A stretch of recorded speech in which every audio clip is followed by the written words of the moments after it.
Hola comunidad 100% fiscal. Soy la abogada Liliana y hoy hablaremos de los elementos jurídicos del patrimonio de las empresas. Otro tema importante son los seguros de intersocios.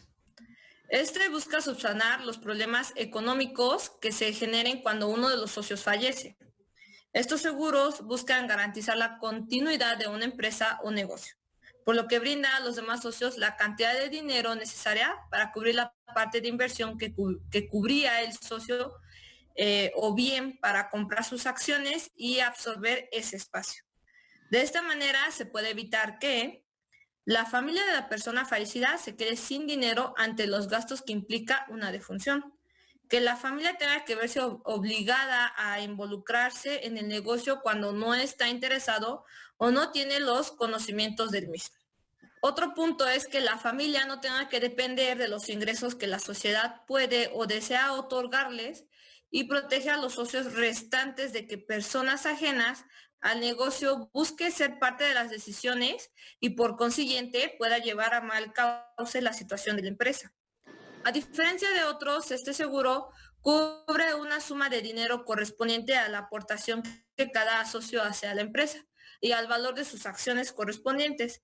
Tanto grandes conglomerados como pequeñas pymes pueden contratar este sistema, ya sea en aseguradoras privadas o bancos. La sociedad de responsabilidad limitada de capital variable.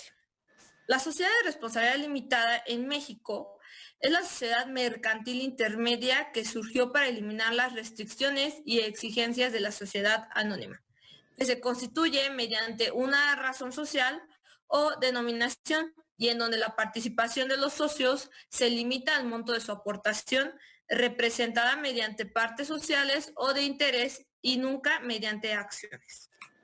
Bueno, la ley de sociedades mercantiles nos dice en su artículo 58 lo siguiente. Sociedad de responsabilidad limitada es la que se constituye entre socios que solamente están obligados al pago de sus aportaciones, sin que las partes sociales puedan estar representadas por títulos negociables, a la orden o al portador, pues solo serán cedibles en los casos y con los requisitos que establezca la presente ley. En el artículo 59 nos dice, la sociedad de responsabilidad limitada existirá bajo una denominación o bajo una razón social, que se formará con el nombre de uno o más socios. La denominación o la razón social irá inmediatamente seguida de las palabras Sociedad de Responsabilidad Limitada o de su abreviatura SDRL. La omisión de este requisito sujetará a los socios a la responsabilidad que establece el artículo 25.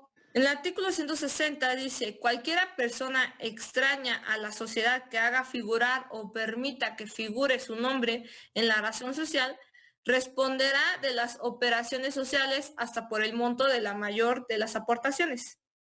El artículo 61 dice, ninguna sociedad de responsabilidad limitada tendrá más de 50 socios. Ese es un punto muy importante. En el artículo 62 dice, el capital social será el que se establezca en el contrato social, se dividirá en partes sociales que podrán ser de valor y categoría desiguales, pero que en todo caso serán de un múltiplo de un peso. Artículo 63. La constitución de las sociedades de responsabilidad limitada o el aumento de su capital social no podrá llevarse a cabo mediante suscripción pública. Artículo 64. Al constituirse la sociedad, el capital deberá estar íntegramente suscrito y exhibido por lo menos el 50% del valor de cada parte social. Artículo 65. Para la cesión de partes sociales, así como para la admisión de nuevos socios, bastará el consentimiento de los socios que representen la mayoría del capital social, excepto cuando los estatutos dispongan una proporción mayor. En el artículo 68 nos dice que cada socio no tendrá más de una parte social.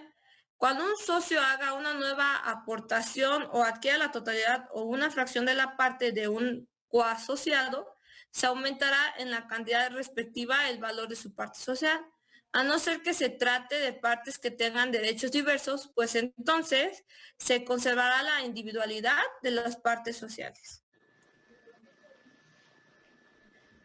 En el artículo 78 nos dice que las asambleas tendrán las facultades siguientes. 1.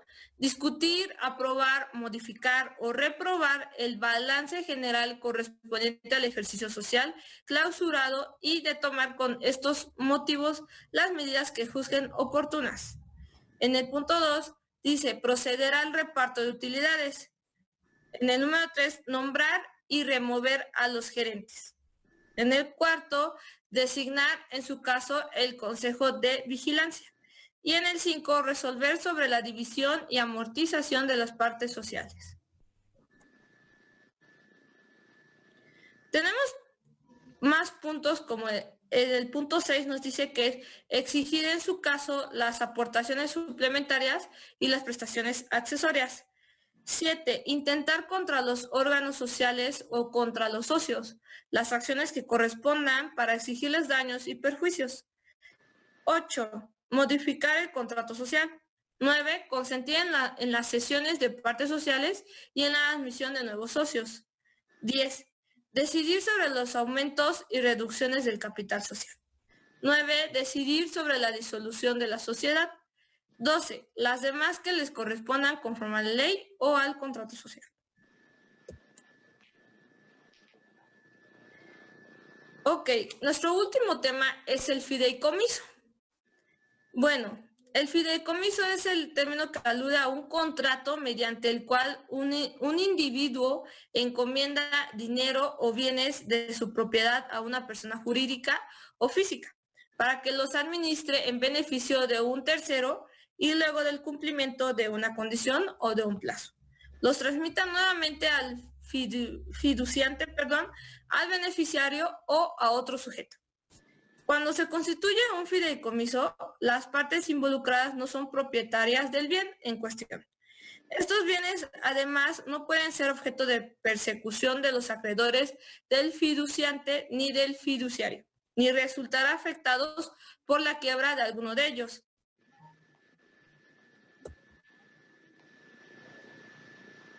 Aquí en el fideicomiso intervienen varias personas, que es el fideicomitente. Es quien constituye el fideicomiso y a su vez transmite la propiedad del bien o de los bienes al fiduciario para que cumpla la finalidad específica del fideicomiso.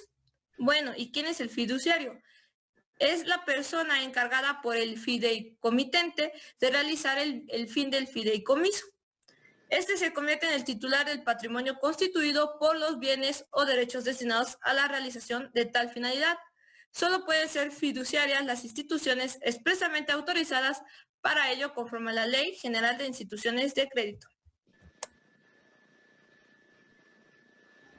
Bueno, y el fideicomisario o beneficiario es aquel en cuyo favor se ejerce la administración de los bienes fideicomitidos. Se puede designar a más de un beneficiario y beneficiarios sustitutos.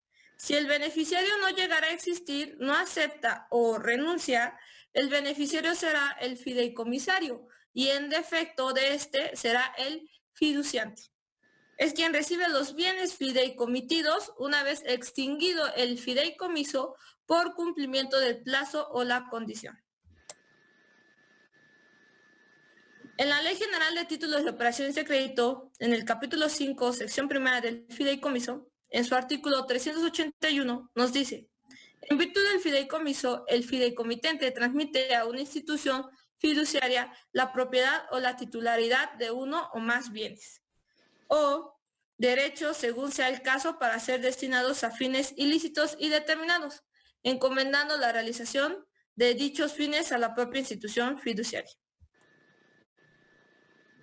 En el artículo 382 pueden ser fideicomisarios las personas que tengan la capacidad necesaria para recibir el provecho que el fideicomiso implica. El fideicomiso será válido aunque se constituya sin señalar fideicomisario, siempre que su fin sea lícito y determinado y conste la aceptación del encargo por parte del fiduciario. En el artículo 383 dice, el fideicomitente puede designar varios fideicomisarios para que reciban simultánea o sucesivamente el provecho del fideicomiso, salvo en el caso de la fracción segunda del artículo 394, cuando sean 2 o más fideicomisarios y deban consultarse su voluntad.